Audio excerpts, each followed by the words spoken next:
Hai guys, selamat berjumpa kembali di channel novel populer viral yang keren ini. Sebelum mengikuti kelanjutan kisah Dev atau Chen-Ping yang semakin seru dan mendebarkan ini, mohon bantuan kalian untuk subscribe, like, komen dan share video-video yang ada di channel ini ya.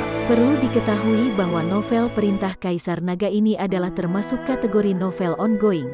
Jadi waktu update dan jumlah bab setiap hari menyesuaikan dengan update dari autornya. Perintah Kaisar Naga bab 3224, 3225, 3226. Rumah Ji Lianying. Saat ini, wajah Ji Lianying muram dan menakutkan. Awalnya dia berencana menunggu ayahnya meninggal dan kemudian bergabung dengan Istana Juman untuk merebut posisi kepala keluarga. Tapi sekarang sepertinya lelaki tua itu tidak akan segera mati, dan rencana Ji Lianying akan segera berubah. Ayah, kita harus mencari cara. Kita tidak boleh membiarkan mereka menyelamatkan kakek. Jika tidak berhasil, kita akan bertindak terlebih dahulu. Ji Yue berkata dengan tatapan dingin di matanya. Itu benar-benar tidak berhasil. Sepertinya kita benar-benar harus membunuh ayah dan kepala keluarga kita. Kamu harus segera menghubungi Istana Juman dan meminta mereka berangkat ke kota Huanglan sekarang. Untuk mencegah pamanmu menyerang kita terlebih dahulu, kita harus mengambil tindakan pencegahan. Ji Lianying tahu bahwa setelah kejadian hari ini, kakak tertuanya kemungkinan besar akan melakukan sesuatu padanya. Bagaimanapun, pembunuhan ayah adalah hal yang paling memalukan dan paling tidak bisa diterima oleh Ji Lianjun. Meskipun Ji Lianjun tidak mengatakan apapun hari ini, Ji Lianying tahu bahwa hanya masalah waktu sebelum kakak tertuanya menyerangnya, dan dia harus bersiap terlebih dahulu. Oke, aku akan memberitahu Istana Juman dan meminta mereka untuk segera berangkat. Ji Yue mengangguk. Tepat ketika Ji Yue hendak pergi, dia menemukan saudara perempuannya Ji Meizhen masuk. Dan dia terlihat depresi dan ada luka di tubuhnya. Ada apa denganmu? Ji Yue mengerutkan kening dan bertanya, kenapa kamu biarkan perempuan jalang Ji Meiyan itu memukuliku? Cepat atau lambat aku pasti akan membalas dendam. Ji Meizhen mengertakkan gigi dan berkata, Nak, kamu bukan tandingan Ji Meiyan, kenapa kamu selalu memprovokasi dia? Melihat luka Ji Meizhen, Ji Lianying berkata dengan sakit hati, Ji Meiyan hendak dikalahkan olehku, tapi salah satu dari mereka memberinya cambuk. Cambuk itu sangat kuat bahkan pedang roh iblis pun ketakutan ketika melihat cambuk itu. Tanpa cambuk ini, Ji Meiyan pasti sudah dikalahkan olehku. Ji Meizhen berkata sangat tidak yakin. Apa, kamu mengambil pedang roh iblis? Di mana pedangnya sekarang? Ji Lianying kaget dan berkata.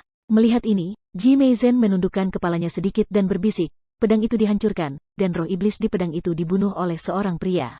Kamu terlalu lancang. Siapa yang memintamu untuk mengambil pedang roh iblis? Jika pamanmu mengetahui hal ini, kita semua akan mati. Ji Lianying meraung, terlihat sangat gugup. Ji Meizhen dimarahi hingga dia tidak berani melihat ke atas. Ayah, meskipun pamanku mengetahuinya, apa yang bisa dia lakukan? Ini adalah hal buruk yang menamparkan wajahnya, dan cepat atau lambat wajahnya memang akan ditampar. Ji Yue berkata dengan wajah tidak yakin.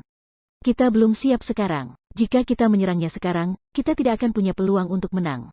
Ji Lianying menghela nafas, tapi tiba-tiba teringat sesuatu dan menatap Ji Meizhen dan berkata, kamu mengatakan bahwa setelah Ji Meiyan tiba-tiba memegang cambuk, pedang roh iblis menjadi ketakutan dan berbalik dan lari. Ya, dan segera setelah Ji Meiyan mengayunkan pedang roh iblis itu jatuh ke tanah, dan roh iblis itu juga melarikan diri. Ji Meizhen mengangguk. Hanya sebuah cambuk bisa membuat pedang iblis begitu ketakutan. Mungkinkah? Ji Lianying sedikit mengernyit, sepertinya sedang memikirkan sesuatu. Tiba-tiba mata Ji Lianying berbinar. Apakah itu cambuk ajaib? Ayah, apa cambuk ajaib itu? Ji Yue bertanya dengan rasa ingin tahu. Cambuk ajaib ini bagus. Banyak iblis yang takut ketika melihatnya. Namun, cambuk ajaib ini ada di tangan klan pemurnian tubuh kuno di ujung wilayah utara. Bagaimana bisa tiba-tiba muncul di sini? Ji Lianying tampak bingung. Ayah, kamu lupa, dua pria dan satu wanita yang ditemukan Ji Cheng berasal dari wilayah utara.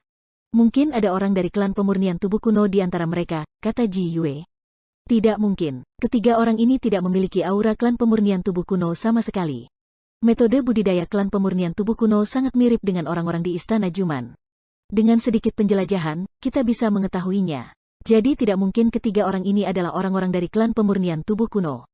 Ji Lianying menggelengkan kepalanya. Kalau begitu mungkin mereka mencuri cambuk ajaib ini dari klan pemurnian tubuh kuno. Ji Yue menganalisis lagi. Jangan khawatir tentang ini, untuk saat hal terpenting untuk dilakukan adalah menghubungi Istana Juman dengan segera. Ji Lianying melambaikan tangannya dan meminta Ji Yue memberitahu Istana Juman. Di sisi lain, Dev dan yang lainnya sedang beristirahat. Dan Helena terlihat menaiki tubuh Dev dan berkata, Tuan, biarkan aku menenangkanmu. Penampilan Helena sangat menawan dan memandang Dev selembut air. Melihat Helena seperti itu, Dev tersenyum tak berdaya dan berkata, "Helena, apakah kamu ingin aku santai, atau kamu ingin menguras tenagaku?" "Tuan, maukah Anda mengikuti saya ke puncak Elysium?" Helena tampak sedih. "Aku menyukainya, tentu saja aku menyukainya." Setelah Dev selesai berbicara, dia berbalik dan menekan Helena di bawahnya lagi. Tapi saat keduanya sedang asyik, tiba-tiba ada ketukan di pintu.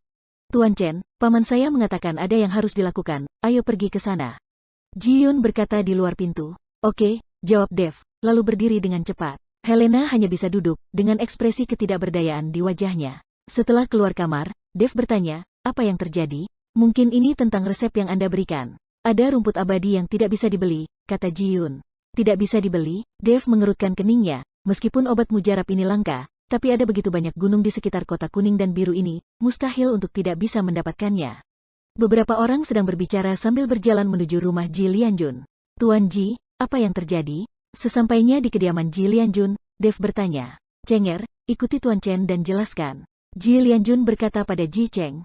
"Tuan Chen, resep yang Anda resepkan, ada beberapa jenis rumput abadi yang dapat dibeli, tetapi ada beberapa ramuan abadi, tetapi tidak ada cara untuk membelinya," kata Ji Cheng. "Apa, mungkinkah kota kuning dan biru yang besar ini tidak memiliki rumput abadi semacam ini?" Chen Ping bertanya dengan heran. "Bukan itu, untuk membeli ramuan abadi semacam ini, kamu harus membelinya secara pribadi. Jika kamu bukan karena apoteker, kamu tidak akan dapat membelinya, bahkan jika kamu berasal dari keluarga Ji. Apoteker ini akan memiliki status yang sangat tinggi di kota kuning dan biru kita, terutama karena ada seorang ahli kedokteran yang bertanggung jawab, jadi kita tidak bisa menggunakan kekerasan," Ji Cheng berkata dengan sangat malu. Ketika Dev mendengar ini, dia langsung tersenyum dan berkata, "Jadi begitu. Itu mudah saja, aku hanya perlu pergi bersamamu." Dev tidak menyangka bahwa apoteker di kota Huanglan akan bersikap sangat formal. Sama seperti banyak apotek di dunia sekuler, beberapa obat resep tidak dapat dijual kepada orang biasa begitu saja. Mereka harus mendapat perintah dari dokter. "Kalau begitu Tuan Lao Chen," Ji Lianjun berkata dengan sangat sopan, "ini hanya sedikit usaha," kata Dev sambil tersenyum tipis.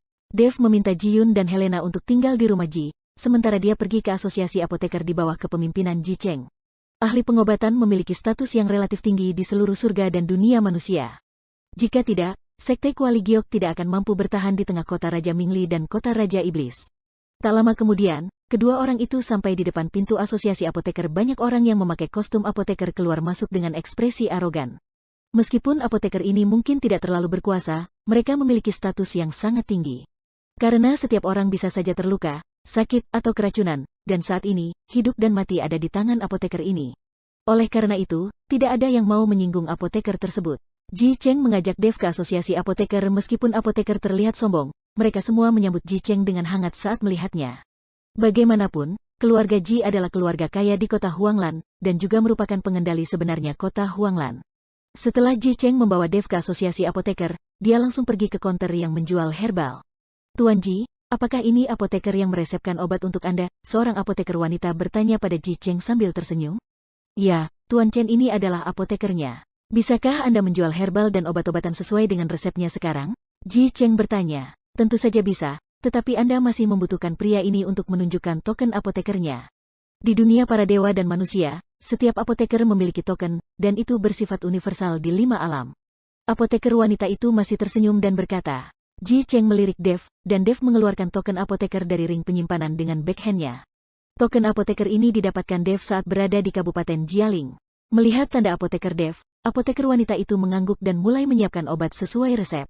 Tak lama kemudian, apoteker wanita itu mengambil semua jenis herbal, lalu berkata, "Tuan Ji, sebagian besar rumput peri yang dibutuhkan untuk resep ada di sini, kecuali rumput ayam bernyanyi yang tidak kami miliki di sini. Jenis ini rumput relatif langka dan sangat berharga, jadi Anda harus pergi ke tempat Raja Obat." "Jadi kami harus pergi ke tempat Raja Obat?" Ketika Ji Cheng mendengar ini, ekspresinya menjadi sedikit tidak wajar. "Bagaimana, bukankah Raja Obat itu menjual rumput peri?" Melihat ekspresi Ji Cheng, Dev bertanya dengan bingung. "Tuan Chen, Anda tidak tahu apa-apa. Meskipun Raja Obat juga menjual berbagai rumput peri di tangannya, tapi tidak semua orang bisa membelinya. Bahkan jika Anda seorang apoteker, Anda harus lulus penilaiannya. Hanya jika lulus penilaian, Anda dapat membeli rumput peri di tangannya. Saya mendengar bahwa penilaian Raja Obat ini sangat menyimpang. Saya khawatir." Ji Cheng tidak melanjutkan, tapi dia takut Dev tidak akan bisa lulus ujian yang diberikan Raja Obat. "Bawa aku untuk melihat apakah aku bisa lulus ujian itu, dan kemudian mencoba." Dev yakin bahwa dia pasti akan lulus ujian Raja Obat itu. Lagi pula, untuk disebut Raja Obat, dia harus sangat mahir dalam menyempurnakan pengobatan. Oke, Ji Cheng mengangguk. Setelah mengemas semua jenis ramuan peri, Ji Cheng membawa Dev dan meninggalkan asosiasi apoteker, lalu berjalan menuju sebuah rumah megah di belakang asosiasi apoteker. Begitu mereka berjalan ke pintu, mereka melihat banyak orang sudah ada di sana, semuanya mengenakan pakaian apoteker. Tuan Chen, disinilah tempat tinggal Raja Obat. Jika Anda ingin bertemu dengan Raja Obat dan membeli rumput peri darinya, Anda harus melalui banyak ujian. Orang-orang ini ada di sini untuk mendapatkan penilaian. Jika mereka bisa bertemu dengan Raja Obat, itu sudah cukup untuk membanggakan dunia pengobatan. Ji Cheng memperkenalkan. Dev melihat bahwa orang-orang yang berada di sini untuk mendapatkan penilaian semuanya adalah apoteker tua. Mereka yang tidak memiliki pengalaman yang kaya sebagai apoteker, pasti tidak berani datang ke sini untuk mendapatkan penilaian. Kalau begitu ayo masuk dan melihat, kata Dev dan berjalan menuju rumah Raja Obat. Hei, apa yang kamu lakukan? Apa kamu tidak melihat begitu banyak orang? Berhenti berkerumun. Kamu masih kecil, apa yang kamu lakukan di sini? Apakah kamu ingin mengikuti ujian? Ini penilaian Raja Obat. Ini bukan lelucon. Sebaiknya kamu segera pergi. Banyak apoteker yang mengejek Dev. Bagaimanapun, Dev masih terlalu muda, bahkan jika dia memiliki keterampilan alkimia atau medis, pasti dia tidak akan terlalu mahir. Ini apoteker yang diundang oleh keluarga Ji kita. Siapa bilang anak muda tidak bisa mengikuti penilaian Raja Obat? Ji Cheng melangkah maju dan berkata. Setelah semua apoteker melihat bahwa itu adalah Ji Cheng, mereka semua berhenti bicara. Mereka masih memberi wajah kepada keluarga Ji. Dev melihat tidak ada yang berbicara, jadi dia masuk ke rumah Raja Obat. Begitu dia masuk ke rumah Raja Obat, Dev merasakan gelombang ruang formasi ilusi. Pada saat ini, beberapa apoteker yang sedih perlahan menampakkan diri. Hei, level pertama ini sangat sulit, siapa yang bisa melewatinya? Tidak, ahli pengobatan Pin mungkin bahkan tidak bisa melewati level tersebut. Dalam ilusi ini, terlalu sulit untuk mengidentifikasi berbagai jenis rumput peri berdasarkan bentuk, warna, dan baunya. Beberapa apoteker mengeluh. Setelah mendengarkan, Dev akhirnya mengerti. Ada deretan ilusi di depannya. Setelah masuk, akan ada berbagai macam rumput abadi, dan apoteker perlu menggunakan bentuk, warna dan bau dari rumput abadi untuk membedakannya. Namun hal ini tidak sulit bagi Dev. Harus diketahui bahwa lautan kesadaran Dev berisi catatan alkimia tertinggi, dan ada juga buku emas Daluo yang telah diubah menjadi buku surgawi tanpa kata.